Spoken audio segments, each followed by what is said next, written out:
Well, welcome to the Speak Black Woman podcast. I am super excited because if you know anything about the Speak Black Woman podcast, I am on a mission to make sure that I talk to awesome and amazing Black women in business who are also passionate about public speaking, meaning they use their voice in every aspect of their business, their book, or even their brand. And today I'm excited because I got a friend from Charlotte. First of all, y'all know how I love Charlotte. Queen City, QC, like it's a match made in heaven. So anybody from Charlotte, Queen City is definitely someone that I like to have good conversations with.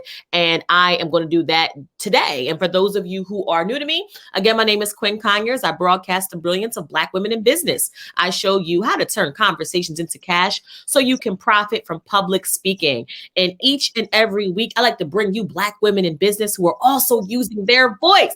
So Tip Jones is the guest. I have the honor and the pleasure of having her on the show today. So Miss Tip, welcome. How you doing? How you feeling? Good. Living the dream, Quinn. Living the dream. I love it. So I know that you go by Tip and your real name is Tiffany Jones. And not only are you a leader, you're an entrepreneur, you are a culture worker and a creative engine that engages innovative solutions of centering minority and women-owned businesses, right? As part of what you do. And you have over 25 years of entrepreneurship experience as well as nonprofit leadership experience. But before we dive into that, why, Miss Tip, are you so excited about providing innovative solutions to minority and women-owned businesses? Because let's be honest, right? You can do business with anybody and everybody, but why women and why minority-owned women? What does that mean to you?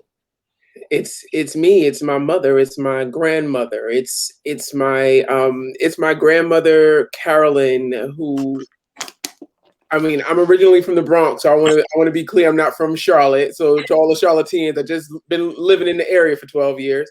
But Carolyn in the Bronx had multiple real estate ventures, but never got her high school diploma. She never went past third grade. She could not read. She still cannot write. And she's 83. And she's owned her own real estate. So to me, it's like, all right, so what happened there? Why didn't she get the tools that was necessary? Then when I'm 13 years old, who was there except my mom to really go beyond just guiding me, but giving me the information and the tools in order to be successful in entrepreneurship? Once I said, this is what I want to do, I want to own everything. I was 7. I was like, I want to own everything. At 13, I said, I want to own everything. I want other people to work for me, doing X, whatever those things were. I either had to read about it or I had to, find out by trial and error. And so I've had this passion to kind of cut out a lot of those mistakes for Black women specifically. No, I love it. And that's such an interesting story and so inspirational. I mean, it just shows like the resilience and the tenacity that we have, because somebody else could have looked at, she could have looked at her skin color, her education, or what she didn't have and get discouraged, but she didn't. So what a role model, to be honest with you. I call her, those are people who I call like living legends. Like they're still here and they've done things that you're like, wait, when? In what year? Right. And yes again. So I love that. All right, so Tip, I know that you do a couple different things. I know that you work with entrepreneurs, women entrepreneurs, and also you work with minority entrepreneurs as well. But how are you using your voice? Because this is a Speak Black Woman podcast, so I'm all about public speaking and pitching and using your voice. How do you feel like you using your voice has been beneficial in your business, or how are you using your voice in your business? It's first, Quinn, it's giving these Black women a platform to amplify their own voices. When I had Pose Magazine, that was the goal: create the platform that no one would give me. When no one would hire me to speak, I created my own stage. I went out and I said, okay, I'm going to have the event. I'm going to bring in the speakers. I'm going to create that ecosystem.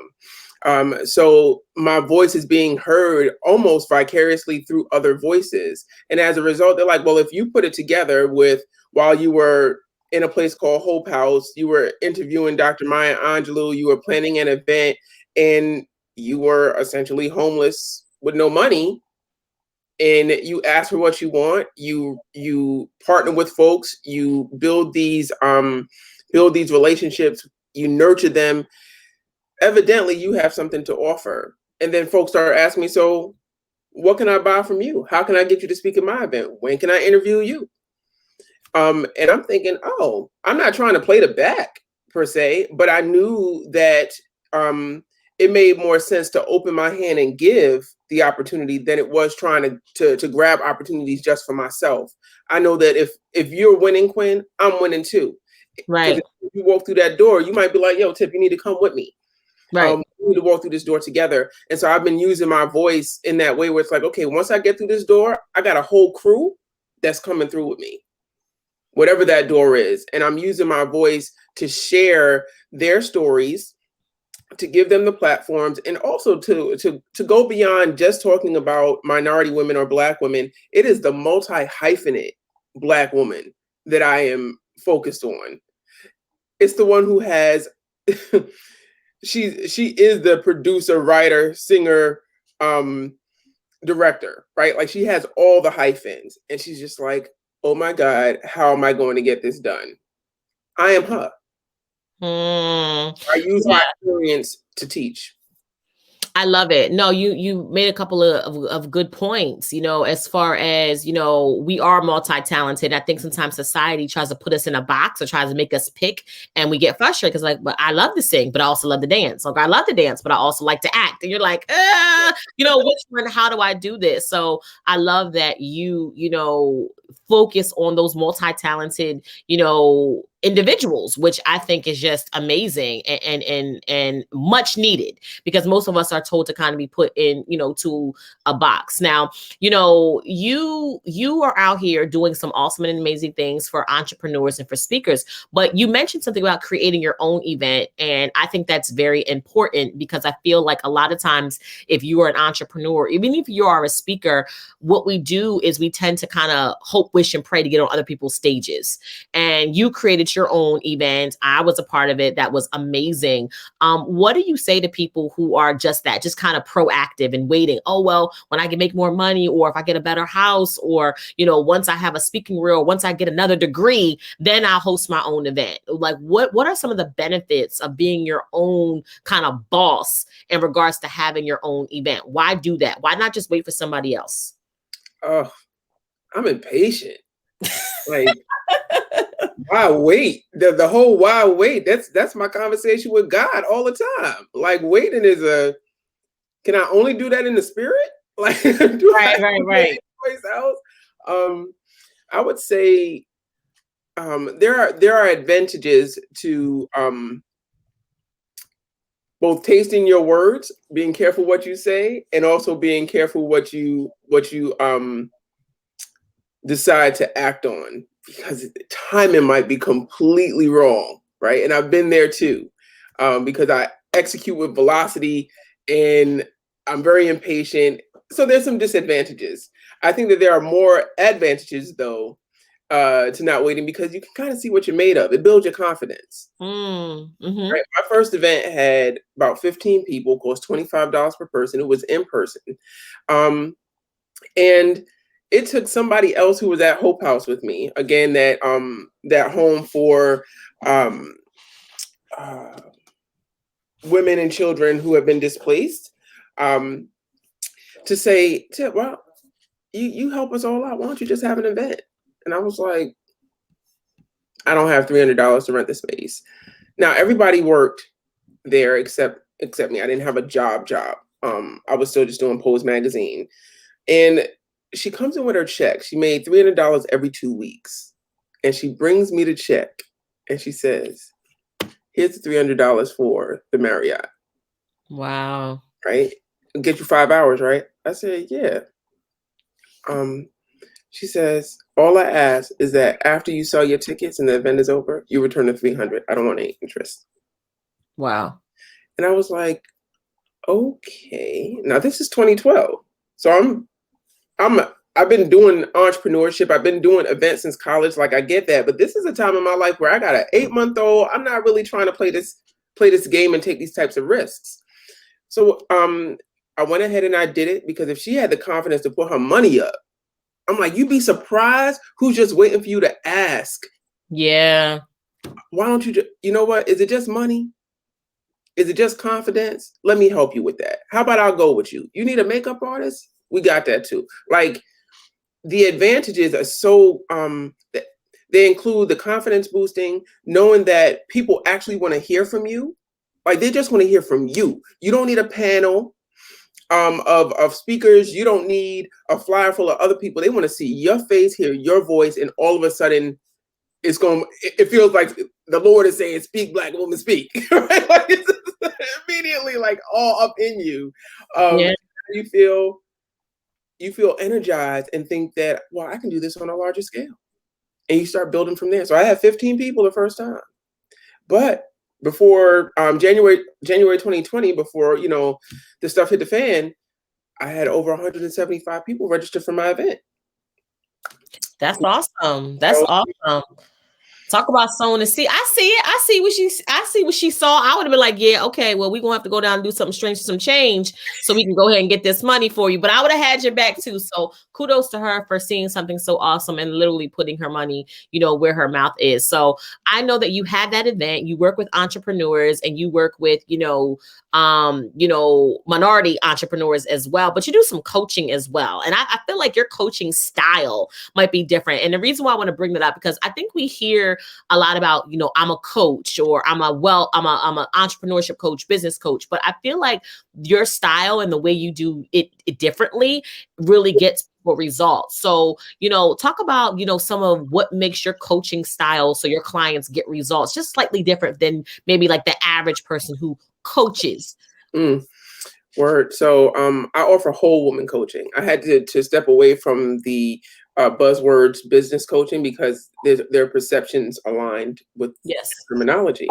But when I said whole woman coaching, it causes you to be curious, which is something that I learned while listening to you the very first time I ever heard you speak. It's about the things that you say causing people to be like, oh, tell me more, versus, oh, not another one of them, right? Like, so the whole woman coaching, it was birthed out of me recognizing that I can't talk about your business, Quinn. We can't talk about your strategic goals. We can't talk about how much money you want to earn or increasing your prices if you just had an argument with your husband and it really derailed your entire feeling about self. You're paying me so much money that you're not finna reschedule. So you're gonna come on, try to put on your best face. And in that moment, I recognize something's not right. Maybe you didn't do your homework because you get homework. Maybe you're just like, you're unsettled. You filled out this form, because before every coaching session I have, my client gets a form that they have to complete so that we know what we want to achieve during this particular coaching session.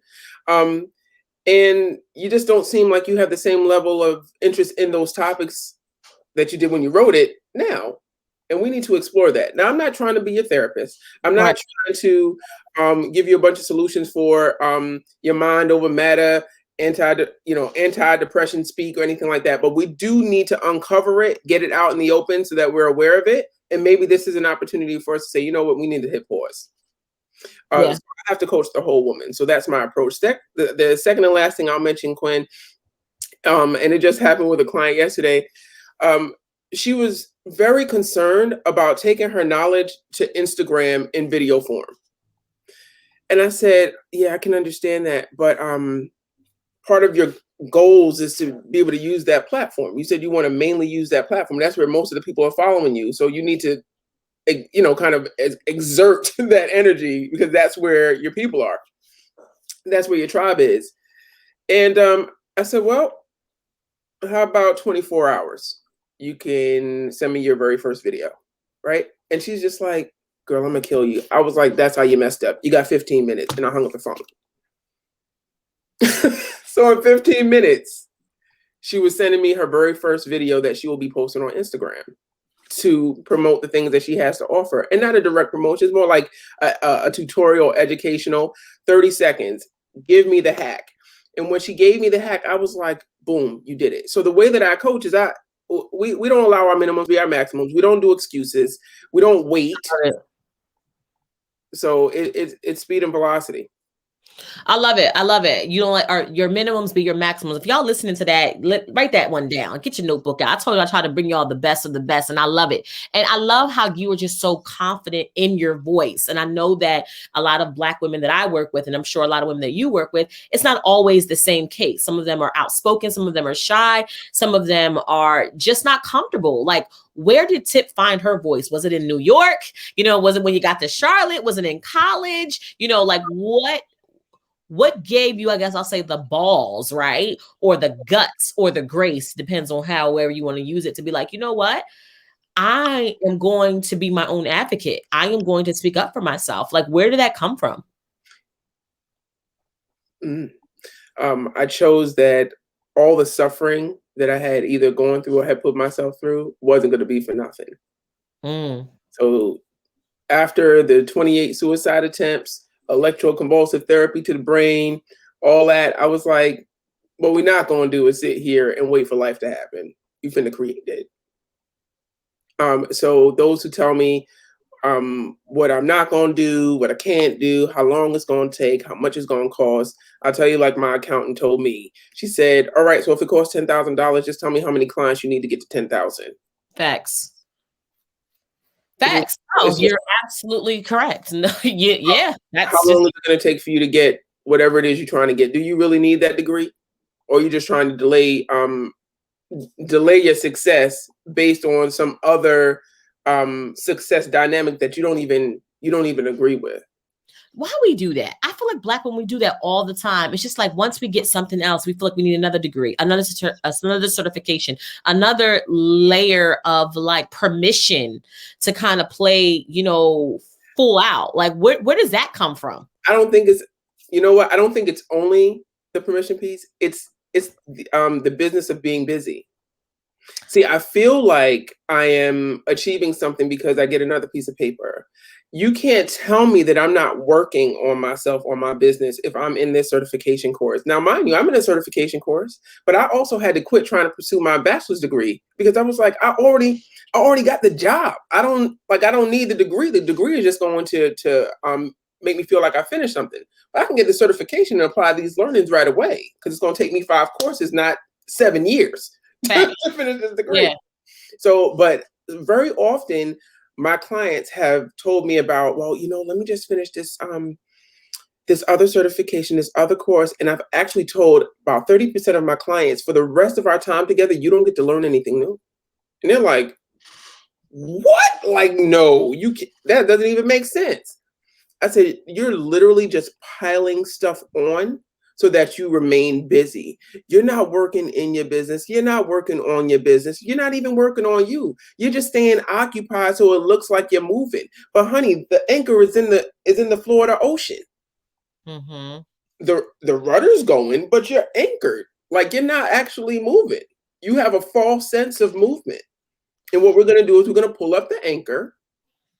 You're going to actually start working on the concepts, the ideas, the strategies for your business. So that way, when the rudder moves, so does the boat. We call that procrastinate. Right. Yes. Well, yes. Like you kind of procrastinating to seem like you're busy, but you should be doing something else, which I love. And I love that. I think that, do you hear echo? Mm-mm. Okay, maybe it was me. I think that a lot of times, which I love, I can just tell by your style, is we need that accountability. Most of us are used to being pacified or handheld, and you're like, I ain't gonna hold your hand. I done held your hand yesterday. It's time for you to go out there and do what you need to do. So no, that is really, really good stuff. So, I want to switch gears a little bit because you had mentioned a little bit about, where you were in a space. And I think that a lot of times people could be looking at you, and we're going to talk about how people can get in contact with you, looking at how you're working with, women entrepreneurs, minority entrepreneurs, how you have this conference, you're coaching, like Tip is living the life. But what I want to do is I want to kind of make it personal because I feel like a lot of times people connect most of the times with our mess, You know what I mean? And then we can get to the actual, you know, what we're really trying to say, what our truly message is. So let's talk about before Tip was Tip, right? Like what did you have to go through to get to your breakthrough? And the reason why I say this is because people think that we woke up like this, but we worked for this. So let's talk about, you know, what are some of the things that you kind of had to like, oh my God, like this almost took me out. I'm happy that I'm here there, but if you would talk to me in 2021 or 2012 or 2000 or 1997, this was not be the same person. So was there anything that you kind of went through to kind of make you the resilient and vocal person that you are now? Yeah. I won't make this a bitch and moan session, but I will respond and answer your question. First, let me give a few kudos. The Tip Jones was created because of the Tiffany Keaton. So my last name is Keaton, so high five to the husband. And Tip Jones obviously sits in the middle. And in 2010, he gave me that name because there was a lot of carbon copies. So there's that. So of what I was trying to develop, and they were Tiffany's too. So I just want to make that quick correction and pay homage to that. Now, before there was Tip, there was Tiffany, who was very sad. At 16 years old, I was on my way to college, did 11th and 12th grade at the same time. You would think all is well. Me too. College was hard, harder than I had anticipated, mostly socially, because I was the youngest person on campus and didn't really know how to navigate that adult realm. I'm an only child of an only child. Don't have any siblings from my mother. So I'm kind of like a lone wolf, which is cool because my mother was a lone wolf, right? So I'm figuring out, I know how to navigate this. Not so. By 19, my matriarch, my grandmother, passed away. Suddenly, I'm at college. She was paying for me to go to a private college. So now I can't go to the private college anymore. I got to go to a public college. Okay. But I didn't realize how traumatic her death was for me. The fact that she had been dead for 2 days and nobody knew. The fact that my mom found her. The fact that now I, at 19 years old, have to handle all of the funeral proceedings and clean up the mess that was my grandmother on her floor. So it was like all of these things really messed with me mentally. But no one knew that it had been since I was 16 that I started trying to kill myself. Nobody knew. Nobody knew until I was about 23. But at 23, my mother was married to this dude. And he wasn't a good dude. He set our house on fire, burned up everything, lost everything. All I had was, I still got the sweatshirt. I had a Gap sweatshirt on, some sneakers and some jogging pants, and all my underwear had to come from Walmart. Afterwards, given to me by American Red Cross. So lose everything. And I'm like, am I only 22? I feel like I lived 3-4 lives already. I end up having the electroconvulsive therapy. And here was the turning point. Because a lot of folks say, oh, you made 28 attempts on your life. Yes, I did. And nobody knew. No, they didn't. What saves you? Where was that, that rude awakening? There was none, because I was in the hospital for 21 days in Maryland, and they scheduled me for 12 ECTs. I did 6. I had a Black male nurse who came into my room, closed the door, which is against the rules. Okay. And he says to me, Tiffany, do you know what we have you on? And I'm like, yeah. He says, the cocktail that we give you is enough for a man who's over 300 pounds and will make them catatonic, but you over here reading. He said, do you have any idea what you could accomplish, who you could impact if you use that same brain power you're using to concentrate enough to overcome the psychotropic medications, so that way when you get out, you can still execute your vision to die if you actually use that same energy to live and help other people live? Any idea? And he walks out. And I was like, this like, ain't nobody trying to hear that, right? But when he closed that door and that latch went into that door frame, it almost felt physical, the unlocking on the inside of me, where I was like, you know what? I could use that same energy for Yeah. something fantastic and fabulous and powerful and amazing and change lives. I could, because there was no reason for me to be on those medications and still be awake. Like I should not have been conscious, because they were giving me, and if anybody were listening who's in medicine, and I told you the doses I was on, Risperdal, Lexapro, Effexor, all 3-4 times a day. When there was a girl across the hall who was just bobbing and weaving from being on just a smidgen of what I was on, and I was over there reading books like every day, awake, conscious. So I said, all right, well, maybe this is it. They got to the 6th ECT and released me. Dude burns down the house, and I had this conversation with God. I said, all right, God, listen, if you would just let me not have any more of these withdrawals from not taking this medicine, I'll never try it again. I'll never try it again. Because what happened when I did go through withdrawals, I slipped my wrist and sat in the tub, and I almost really, really died. And so I said, well, that wasn't me. I'm not a cutter. So I was like, that's not me. God, just please, I promise you, I don't want to have to take these medicines anymore.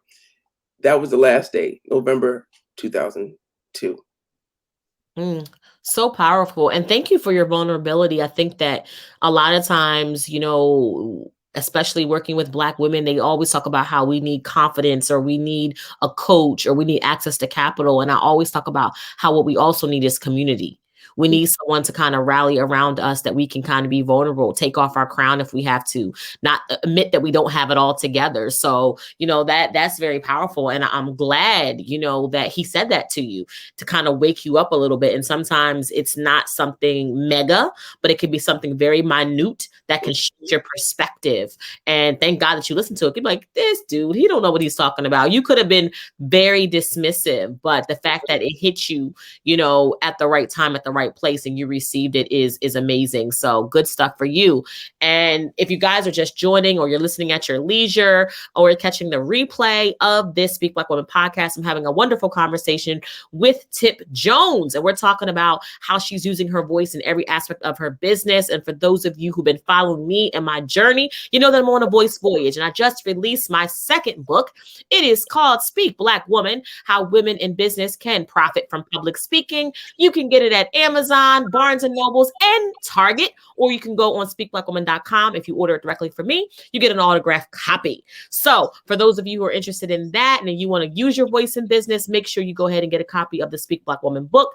As well as on Saturday, I'll be doing a celebration where I'll be talking about how I leaned in, and leveraged my voice. And I'm going to give you some strategies and techniques on how you can do the same for your business. Again, if you go to speakblackwoman.com, you get access to the event. It's free of charge, as well as you can purchase a copy of the book, again, which is called Speak Black Woman. So with that being said, I want some final words from you, Miss Tip, because this stuff goes so fast. I mean, goodness, we're already almost at 30 minutes.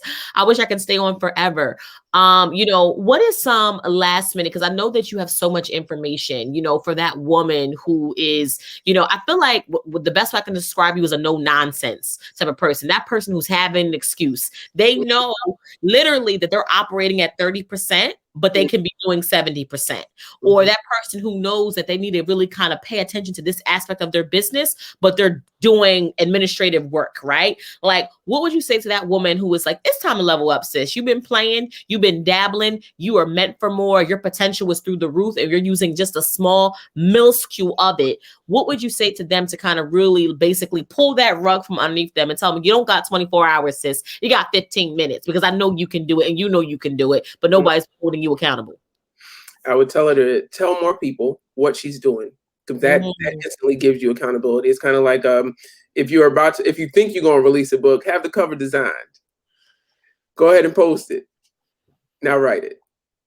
I love it. Well, listen, I'm going to take your advice. So I'm going to tell you, right? Here's what I'm doing. Here's my accountability, right? Tip, we're going to put this in the atmosphere, because I take notes when I listen. I'm a student. People be thinking I'm always a teacher. I am not. I am a student. So I am putting out in the atmosphere. I know that we've connected a couple of times, and me as a speaker and as a trainer. But I'm actually moving into the space of doing event hosting and emceeing. So yes, on conferences and speaking, but hold me accountable to getting more MC gigs, virtual, in-person event hosting. I'm really loving that. Like, I'm definitely good at speaking, either a keynote or a training, but I love MCing. It's just a different vibe that really kind of taps into my zone of genius that I want to do more of. And to be honest with you, I haven't been as forthright because it's like, oh, MC. Some people think it's a necessity, but a lot of people think it's a nice to have. They want to get Bob from accounting to do it, or they want to do it themselves. And then they really realize, oh, this was a lot difficult than I thought, you know what I mean, to MC this event. So that is my accountability out in the universe to you and to everybody else's ears. Awesome. Fantastic. Yes, I'll be looking for you as MC on multiple events. Yes. Awesome. Awesome. Well, there you have it, ladies, and a few gentlemen I know who actually tap in. We just had a great conversation with Tip Jones. And last but not least, Tip, if they want to get connected with you, learn about your conference, learn about your coaching, anything that you have going on, you guys need to be a part of it. So Tip, tell them, how can they get in contact with you, or where can they go to learn more information about what you have going on?